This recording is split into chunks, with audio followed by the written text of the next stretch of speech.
Hi guys, and welcome back to our 31 Days of Horror Advent Calendar. It's day 13, and today we're talking about an absolute classic, not just in horror movies, but an absolute classic film with Ridley Scott's Alien. Alien's the movie that put Ridley Scott on the map. I mean, this guy is a prolific director who's generated tons of hits and defined sci-fi. In this movie, he helped define what modern horror is. This is, like I said, this is an absolute classic film. Alien is a story of the crew of the Nostromo, and after landing on a derelict planet, have an alien that jumps on board their ship, which then hunts them down throughout this film. Alien is a masterpiece. This is one of my favorite movies of all time. Sci-fi, horror. I love science fiction films, for one.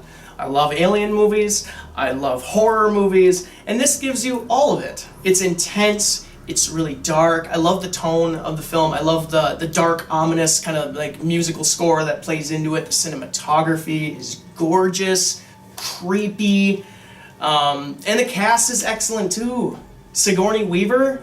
Yeah, this is her first jumping into the iconic role of Ellen Ripley. And I love Ellen Ripley in Aliens, and this is kind of the beginning of that character starting to become who we see in Aliens later on. And this movie is definitely different from that one, where that one's more of an action movie. This is a quiet, really paranoid, dark movie. Claustrophobic. Yeah, they are trapped inside this ship with this thing. And I think that's one of the things that people like about this movie is that the alien is so kind of powerful and just kind of, it's like Michael Myers in the original Halloween, the way that it just sort of pops out of the darkness when you're least expecting it. Like in Aliens, they're prepared for it. They have Marines there. This one they don't. It really has that more mainline horror tone to it.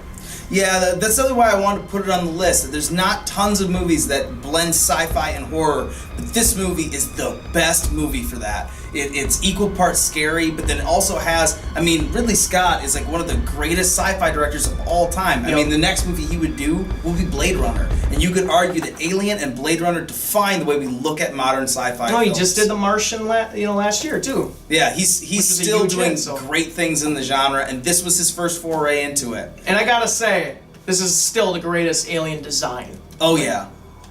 For sure. H.R. Geiger's design of the alien and just all of the imagery in this movie is just frightening. It's so natural yet otherworldly at the exact same time. There's a familiarity to it, which also makes it so uneasy when you see this kind of stuff. So guys, that's been our short review of Alien. Make sure you're following along with us all month long in October. We'll be putting out content for you guys every single day. If you haven't printed out the calendar yet, go ahead and you find it on our Twitter, print it off. If you haven't watched the movies before, that's okay. You have plenty of time to catch up with us, or even just jump in from this one on.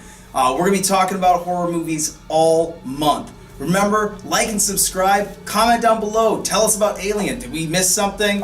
Do you like Aliens more? Argue with us in the comments. We'll argue back and engage with you guys, alright? So also follow us on Twitter at BacktotheFeature. I hope you guys have a great month of October, and we'll see you tomorrow.